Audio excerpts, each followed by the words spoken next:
my niche in life is to give expression to the what we call the consonants. That's a theological word. It's big time theological word, by the way. Consonants between art, religion, and science. And you're all obviously our group is pretty well educated group. We're all progressives. But you try this in the evangelical world, and I get pretty much shut down the minute I open my mouth, and it's more than a little bit difficult.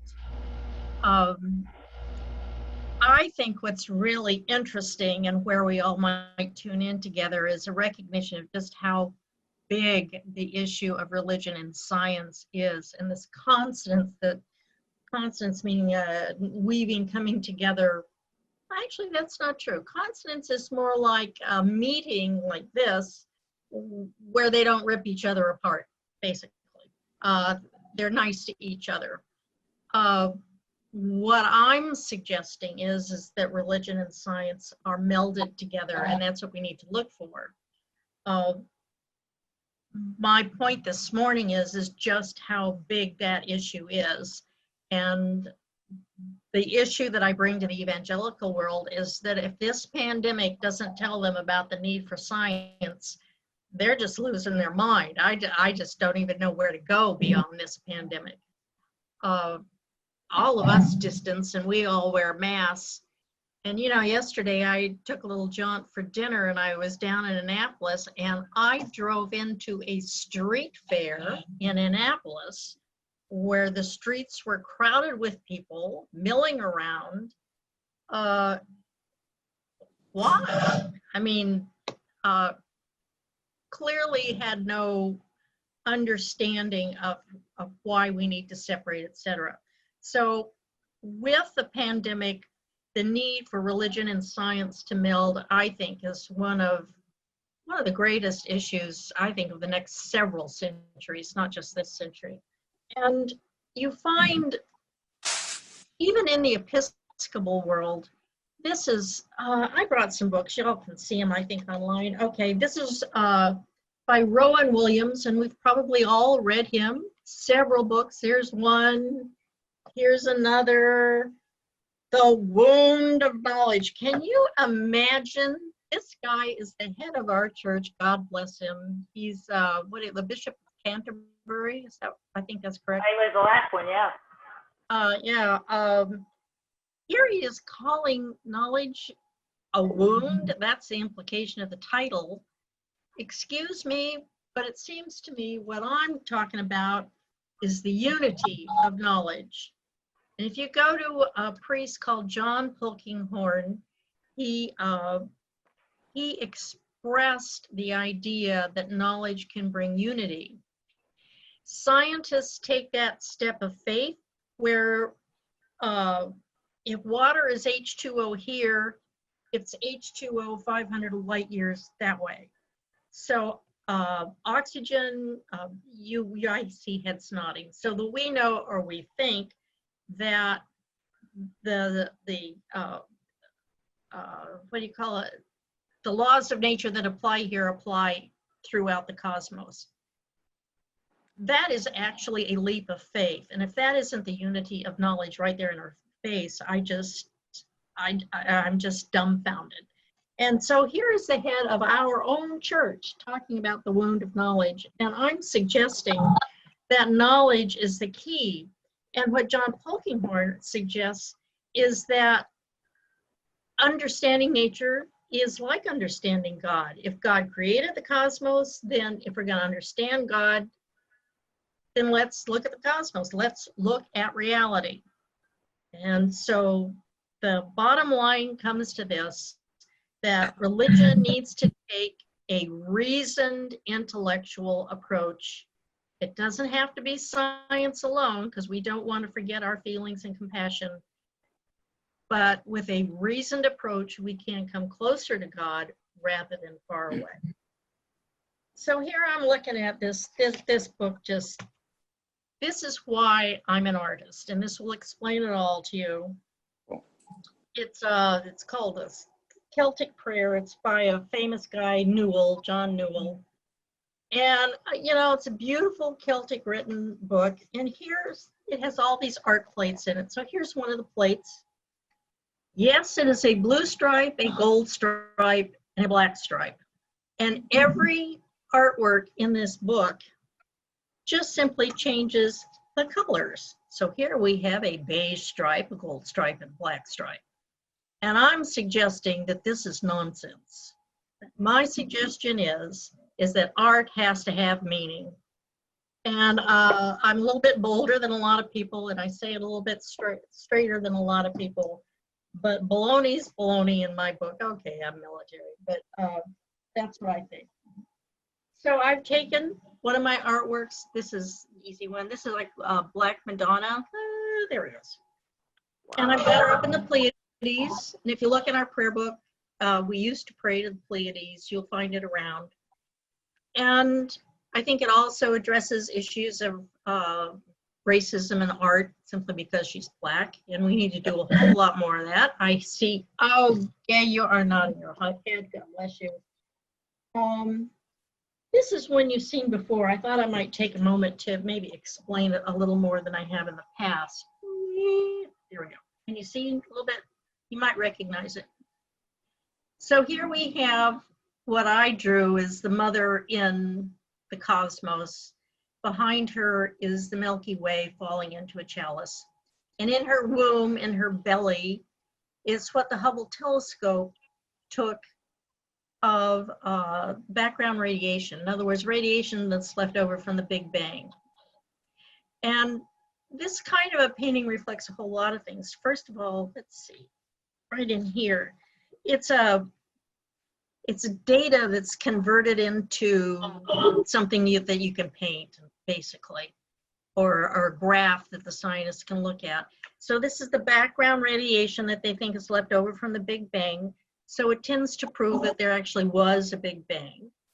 And it's really how the cosmos, thank you, was given birth.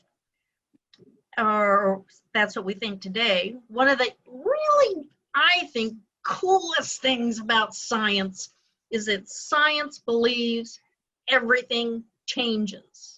And everything essentially changes constantly. There is no concept of this solid security that we as humans keep reaching for all the time. And if you're reaching for security, I'd like to suggest right now that you're out of luck. So you need to change. Well, actually, you are changing, whether you like it or not. So here we have the background radiation that would birth the cosmos. And I think that what I'm trying to do here is give people some mental way of grasping emotionally, A, how big the cosmos is, and B, how old it is. So when you tell somebody the cosmos is, well, it's 13.8 billion years old, well, what in the world does that mean? I mean, what's 13.8 billion years? I have no concept of that whatsoever. But if we can change that, if we can give, especially younger people, give them an idea of what that is, the first thought they're going to have is, well, what's my size? How big am I? Well, frankly, you're not very big in the cosmos. None of us are. And then it brings us to consider, well, what are we doing on this little blue marble and how are we taking care of it? And if we're really not that big, maybe we ought to think about getting along with each other. It drops some of the arrogance that all humans experience. So that's why I paint what I paint and do what I do. I don't know. Take a shot at me. What do you guys think? Any thoughts? Or I'm very passionate about it. I could speak for quite a while. But I'm fascinated by it, Elsa, because there's a theory from way back that says that religion theology didn't give humans answers fast enough to why we're here, what our ultimate purpose is. So we turned to science because science was at least explaining reality. And you're breaking up on me. Okay, can you hear me now? Better. Can you hear me now? So, way back when, during the Middle Ages, basically, people stopped looking for answers to why we're here and what we're up to, from religion and turn to science. And one could argue that right now, people are giving up on science, that science is answering kind of how things are, but they're not answering the why are we here things, and they're not dealing well with, you named it, with emotions. So they're turning to something else instead. And the thing I like about what you said is it gives religion theology a way into whatever it is that's going to come out the other end of, this argument, and it gives you a way to feel your way through it. Feel being the operative word there. Feel. When you read the literature, what you get is, well, Stephen Hawking's, and he spawned, there's got to be 100 books out there by scientists talking about how we interpret our world, what they call theology, how we interpret the world through science. None of them have much feeling level. If you've read one, you've read them all, no matter what science they talk about.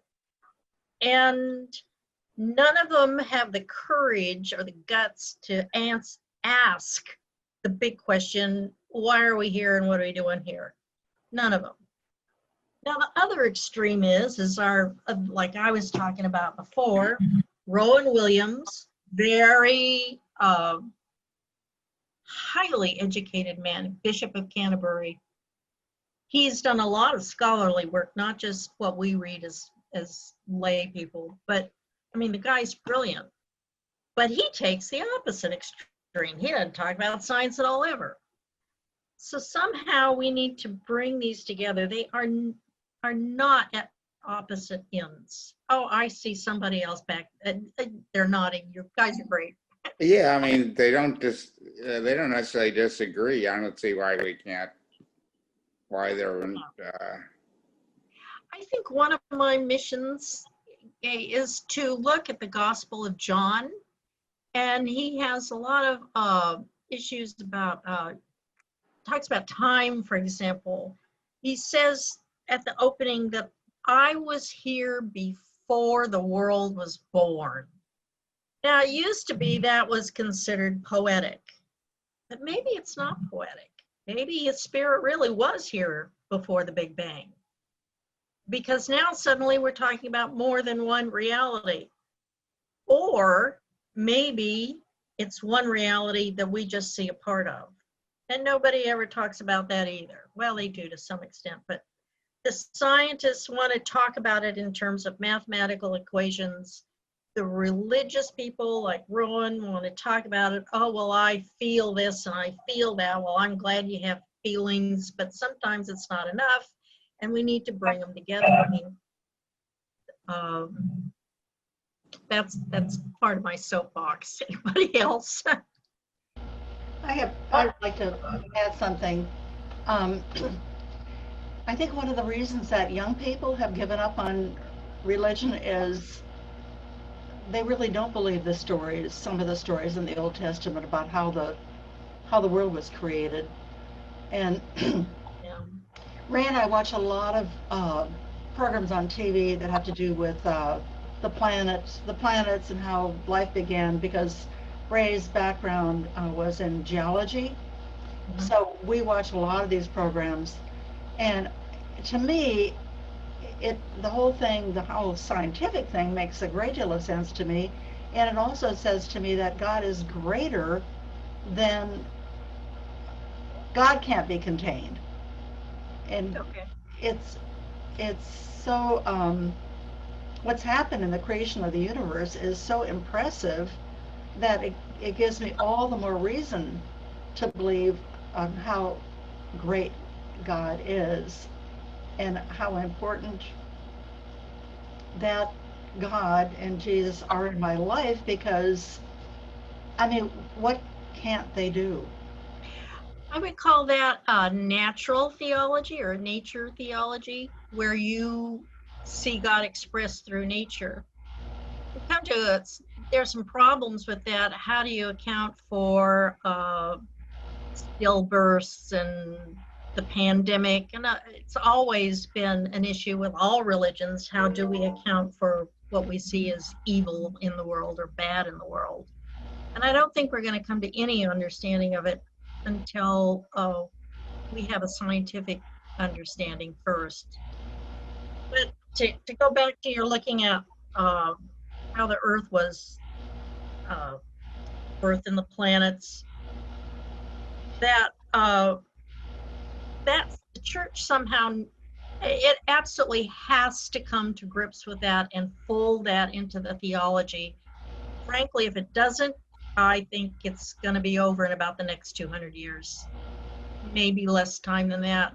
We forget that if this really isn't futurist, it sounds like I'm being a futurist. I'm really not.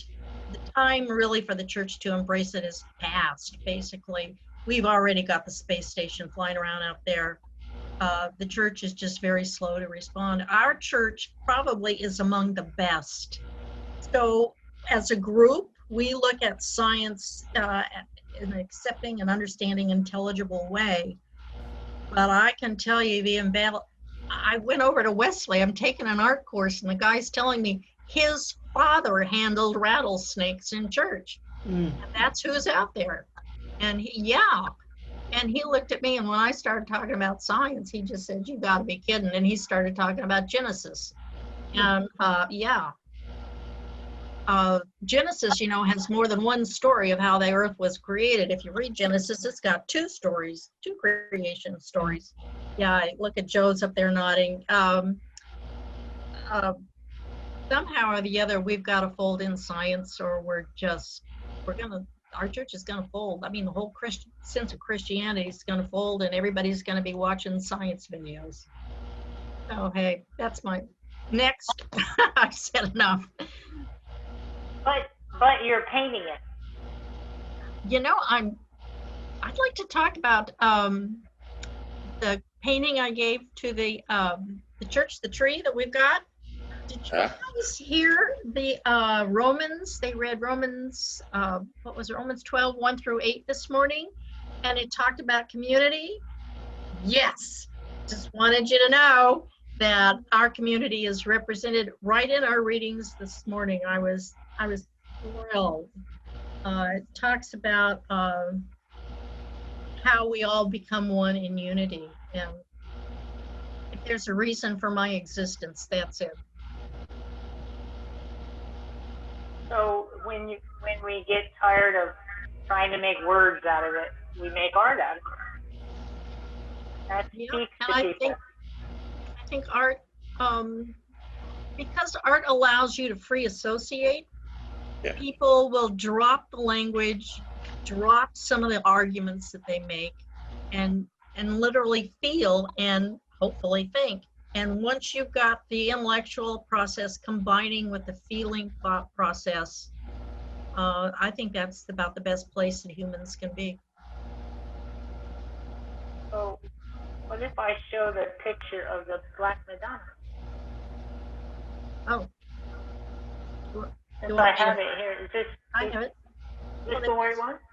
Yeah, that's it. Yeah, that's the one we started with, Yeah. Clear. Yeah. I didn't realize it was on the server. Oh my goodness, that's eltawilson.com. Oh my goodness. That's my website, yeah. That's your website. Oh. Well, you guys really surprised me this morning. God bless you. Yeah. Got some good stuff here on your website. Oh, well, thanks. I keep working on it. So just sort of for the community, I'm trying to get into, Wesley has a new Doctorate of Ministry program called Curating Art in the Community. If I can even learn a little more about religious art, that would be fun. And I'll get up on my soapbox for them too, by the way. But see, I think that's an important soapbox right now. I do say it again because it's another avenue. if people really have exhausted their turning to religion to answer the why are we here question, and exhausted, they're tired of waiting for science to tell them, then what else is there? There isn't. So, what they're doing is, truth equates to how I feel, and I might as well take advantage of everybody because that's all there is. If that's going to run its course too, and then what? At least if you are in the realm of being an artist and showing people the feelings involved in that, it's at least another in until we figure out where else to turn, or maybe they turn back to religion. Yeah, I think Judy brought up a really good point when she said that, the people that study science, in other words, the millennial generation, they're leaving because they just can't fit the pieces of science together with the religion. Maybe as a group, maybe we can help them do that a little bit in a way you already have. One of the reasons I joined this group, I was so happy that you accepted me, and thank you, is because you went through the affordable housing issue, because you're building. So you've taken the theoretical and you've become concrete with it. And I just think you all are amazing. I think that is a public demonstration of intelligent, concrete thinking with theology. And it's the best. I'd like to say something about the pandemic. And I think it's a wake-up call that for too long we have neglected the earth. We have ignored the problems of the environment. And this has brought it close to us in regard to what can happen when we're not watchful and thoughtful about what is happening to our planet. And I'm quite aware of what's happening with the fires, because my family in Colorado can't even go outside their house because the smoke is so thick and the ash is all over the place. We are given major wake-up calls here, and maybe that is our purpose right now, is to spread the word that if we don't take this seriously, we're not going to be here much longer. And people that don't take science seriously in regard to the virus, and they're going to go out and get in groups and not wear masks, that's another wake-up call. The opening of the schools and the university, and people getting sick. Purging the gene pool. Yeah, it really is. What is there about these messages we're being given that people don't get? I wish I knew. Magical thinking or something. So you can kind of see if all of these things are dead end, then what else is there? Who knows where to turn. So the more we can give them the hope, Yeah. the better off it is. And I think you're right, Elka, because the younger folks here at the seminary, the students, are fascinated by the affordable housing project. Are fascinated. We By lost the you. affordable housing project that we're doing that. Oh, that's great. You should give a class on it. Offer them a 1-unit course. I think that's a great idea. Yeah. It's easy to replicate, right, Betsy? Right, Kat? Right, Robert? Can you imagine Betsy being a professor at UVTS? I think that just rocks. Uh-huh. I was talking to one of the custodians here in my apartment building, Jesus, and I did not realize that the apartments that went above Harris Teeter's on George Mason and Columbia Pike were affordable housing. Well, he got into one of those apartments. He's moving from Annandale, where he's paying almost $2,000 a month for rent, to one of the affordable housing units, and he said it'll be about $1,300 for him. I don't know what ours, but every little affordable apartment helps. Yes. Did you want in here, Margaret? Yes, I'm also a public TV watcher of science, and one of the comments by a former woman astronaut who also is a mountain climber, incredible. Her comment was that the planet will survive. In terms of climate change, the planet will survive. The human race won't. And we don't have a seat at any table right now where the discussion is renewable resources and climate change. Just a thought. Yeah. Well, that's a gloom. I saw yesterday that I always thought, okay, that climate change, if it's happening, happens, and then Siberia will have melted, and then there will be new resources there, so at least we'll have renewable resources. But I saw a big article yesterday about these huge, I mean, tens or even 100 miles of sinkholes in the permafrost in Siberia because of the melting, I'm not so sure that Siberia is where our hope is. Yeah, plus a lot of the coastal areas are going to be flooded if there's no. Yeah. Well, there's all of that going on, and there's a lot to be negative about, but the question is, where do we place our hope? And we have hope. Yeah. So which one of the Apollos read the story of Genesis as they were coming around the moon? It was Apollo 8. Apollo 8. I thought that was very, I don't know, moving and kind of tying things together, that they were on their way to the moon and they were I'm not sure if they'd be allowed to do that these days, but it was just kind of a very moving and inspiring event. Yeah. Well, when you're going around the earth really quick, you see the light come and the light go. Yeah. So it's let there be light. Yeah. It's interesting when you talk to people that my brother's an astronaut, so he talks about that. And yeah, it's very, very Genesis-like. Yeah. So has your brother been out in space? Beg your pardon? Has your brother been out in space? Yes, but not publicly. I mean, it was all, no, seriously, they used to, the military they came up with a plane that flew on the very edge of space, and they've since finished the whole program. And he was one of the test pilots for that. It's very, very interesting if you can get him to talk about it. Since the program's sort of off the shelf now, it's not quite as secret as it once was, apparently. Alta, I was wondering if you were familiar with the works of Francis Collins, who's director of NIH. Oh, who, yes. Who wrote the book, The Language of God, about how science and faith are so entwined. Yeah. He is one of the few leaders. God bless him. Yeah. The issue with Francis Collins is one, he really doesn't know much theology, which is great. He's a great man. Don't let me I want to stress that.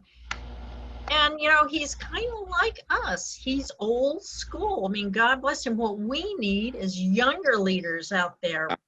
And I think maybe our job is to support the younger leaders. I hope Francis Collins can make some impact on the political scene, but I suspect probably not. I don't think that's possible for anybody to do right now, but we'll see. But yes, I revere him. I think he's a fine man. He's kind of talking about, like Polkinghorne talked about, you learn about God through science, the naturalist. Yeah. Doesn't a lot of this have to do with our concept of God? Sure. The problem is whose concept is it? Exactly. Where do you get your information from? I've had this discussion with Kate Sonderegger, looked her square in the eye and said, I don't think anybody knows who God is. She's written 2 volumes on it. She didn't agree with me. But I think she has a good imagination. I can appreciate that. I think. Pat and Margaret have their hands up. Do you want back in, Margaret? No. Pat? No, I just wanted to bring up the Francis Collins book on the language of God. It's good, good recommendation, Kate. Did Dennis have something he wanted to say? Just you'd mentioned people turning away from religion, millennials and other younger people, and the metaphors that we're using are I think totally inadequate to match the scope of knowledge we are getting about the state of the cosmos. The religious talk is still geared to a little 3-story universe of heaven, earth, and hell, and there are still people who are wedded to the literal 7 days creation of a little world, and that isn't so. We have tried to integrate the idea of of how the whole cosmos came to exist. What brought about the Big Bang. Trying to integrate that with the tenets of God having to do with love and human interaction with each other and with the world. It's just such disparate aspects of God that we try to integrate into one theology, and it just doesn't seem adequate to a lot of people. I think you've hit it pretty much right on the head. I can't agree with that enough. I think what we don't recognize is just how big the issue is of religion and science. Our language doesn't meet the needs. Our basic thought constructs doesn't meet it. My opening example is how do we conceive of 13.8 billion years? Well, we can't. I don't think there's, to be born a human on this earth, I don't think you can make that concept. Somehow we have to start with the basics of how do we even feel about or talk about the whole issue of how big the cosmos is and how small we are in comparison. And I think that's just step one. I kind of chose to do it through art. I'm just taking my best shot. That's really all I've got, but I think you're smack on. My favorite science fiction writer says that science is just an explanation of how God does what God does. So that it's really just, and I like that. It's just a quest for an explanation of how God set things up to work. Maybe it'll have some explanation of what evil is. I don't think that any religions come up with an explanation of evil and suffering. Christianity's come as close as any with the suffering of Jesus on the cross. But even at that, I'm just, I don't know. I don't know where the answer is. Nobody does. Well, if God is love, and you turn good away, luck with that. And you turn away from, am I not connected? If God is love, and we turn away from God, to me that could be a definition of evil. If we don't take God seriously and God, the concept of love and loving one another, loving ourselves, then the world is full of hate, and we continue down the road that we're going. So there's got to, maybe that's the reason we're here, is to try to promote that aspect of God's love. I don't think we have any other choice. I think that's our only option. I mean, the problem with it is when you see a 2-day-old baby die, or when you see, we talked about an older gentleman that lingered for quite a while because they wouldn't take the life support off or whatever. How do you explain that? I mean, I'm with you. I do my best to think of God as love, but And again, when I see people that are born with genetic defects, and I think, well, wait a minute, what's wrong with that? I mean, where's that going? I mean, I don't have the answers, but I can pose the question, I suppose. Maybe that's God's opportunity for us to show love. I like that. Yeah, yeah. Joe does. Well, I was just thinking that, it seems like for us to truly have the ability to be free to choose God or not, then there has to be something like evil to allow us to truly be free. It's sort of a consequence of God loving us so much, He created a world in which we really couldn't choose. And that's the only avenue. I can't explain it any better than that. That's the only avenue that seems to even have any possibility of making sense. And God never answers the why evil. That's very frustrating for us. So if we have free will, then we're free to screw up, so to speak. Then there has to be a viable alternative. I mean, by viable meaning a real alternative as opposed to just a fake one. Well, the thought that's come to me through all of this is in all things we look for answers. Science aim is to give us answers as what and how. Religion is a different question altogether. Why? Yeah. And it's when we try to combine that kind of thing together, we get very confused.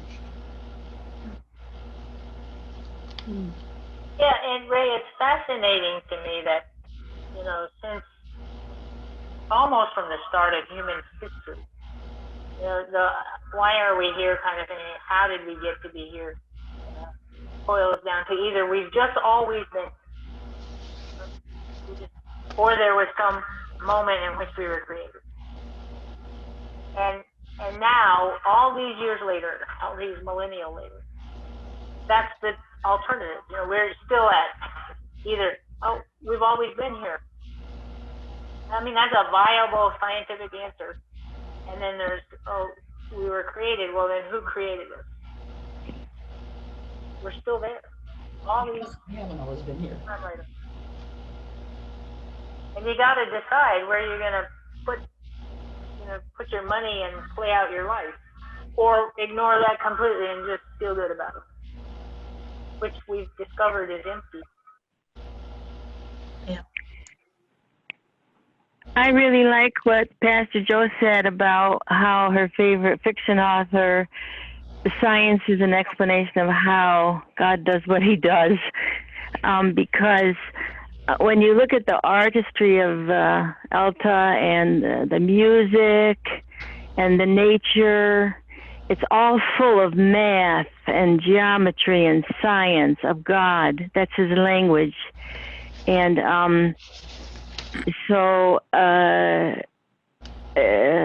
that's why I love this topic of how they all work together. God is all of that, the music, the art, the science, the math, the geometry, the geology, everything. His beautiful perfection of beauty, truth, love, and freedom just comes through. For me, even though I'm so interested in science, that when we can't take the Eucharist and the wine was this morning was placed in the garden, I cried. I cried right there. I feel Christ's spirit with me. I feel I live with Him literally. I have no explanation for that whatsoever. And it seems to me that Christians, the mystics of Christianity, I know I'm not the only one that's felt it. People feel Christ. They feel that energy. How do you square that with science? I've had a Hindu throw energy to me across about 15, 20 feet And I swear I felt that too. I hardly believed it myself at the time, but I know it was real. Just so much I just don't understand. I just keep trying to bring them together. I hope But there's... this is an important point, Elsa. Once we do understand how, that doesn't make it not of God. The problem is, once we can explain how these things work together, somehow suddenly we write them off and say, well, now that we know it isn't God. Really, I think now that we know it is God, I take the exact opposite stance. And we've had a couple of naturalists speak out today, and I'm with them. That knowledge is understanding God, that there is unity through knowledge. And someday they're going to find out that all living beings are connected in ways we don't understand. Yes. And that's still God. I think so. If we can get that far. If we're around that long.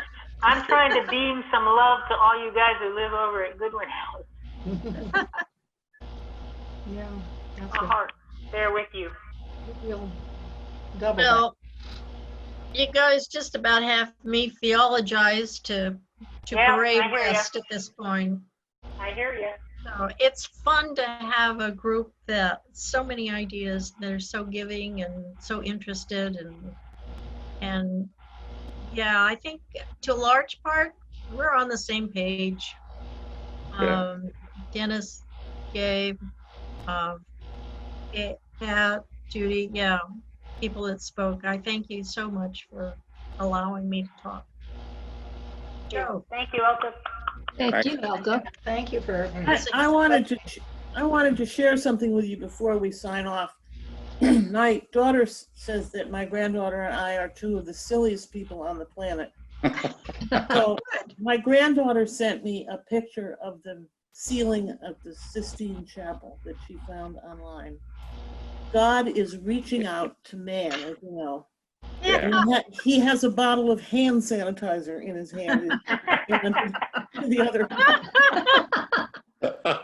I think what's cool about that, in the Sistine Chapel, God is sitting in this funny thing. It almost looks like a shell of some sort, a seashell.